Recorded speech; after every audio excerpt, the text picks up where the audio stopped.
This is a continuation of a YouTube teaching, and I know many of you have been following my last teachings on YouTube, teachings on warrior seed syllable, and I have received a lot of wonderful feedback from many people, and I'm very happy to hear that, and that I decided to do more. So as it's continuously benefiting many people, and this is clearly seems like a wonderful a tool.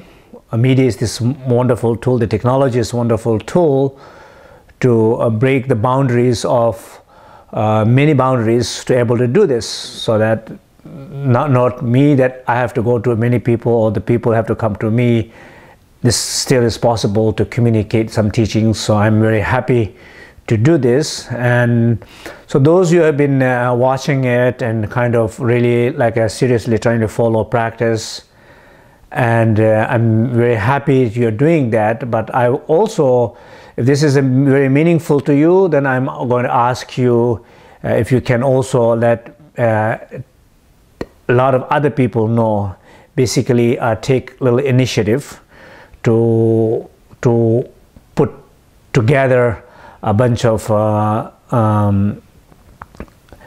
the addresses together and inform other people who might be benefit, that friends of yours and so on. So that will be, I'm requesting, especially those you feel it's a very beneficial things for you, and so we can, that this is how we can share with more people. And this is, I will feel wonderful as I'm putting my effort and energy to do this, and also all my students who's giving me support to do this.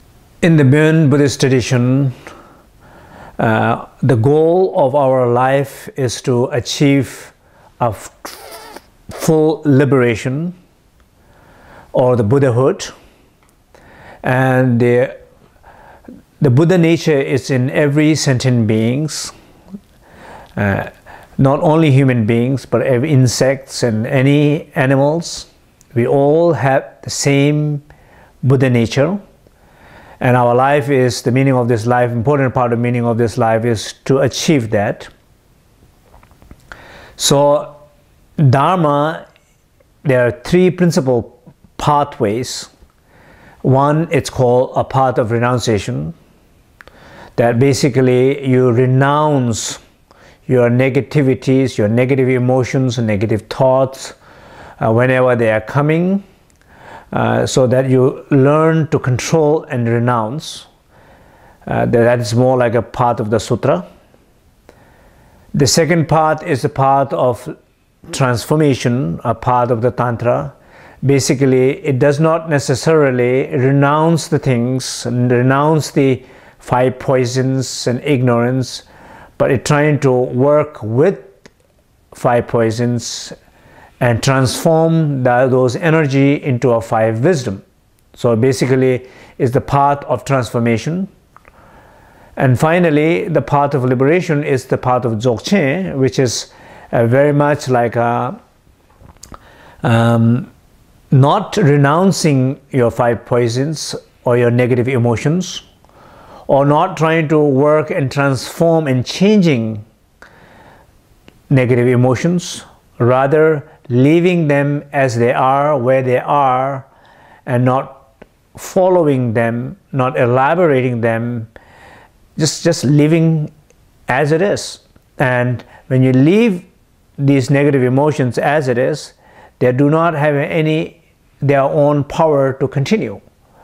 What happens is they just liberate by themselves. It's called self-liberation. It's like the metaphor is like an example of a poison, a plant poison. The ordinary person can not use it. If you eat it, you will die. Therefore, only thing you do is you're trying to renounce. You're trying to throw away. Put it away somewhere the children cannot touch, nobody can touch. That's the path of renunciation. Or doctors who have a skill and a knowledge to transform them. So a doctor adds some other medicinal plants and transform that poison into a medicine and heals the sickness. So that is like a part of Tantra and part of transformation. And the peacock eats the poison. And when peacock does not need to renounce it or trying to change and transform it, peacock eats it as it is. And what poison does to peacock, it enhances the beauty and the color of the peacock's life.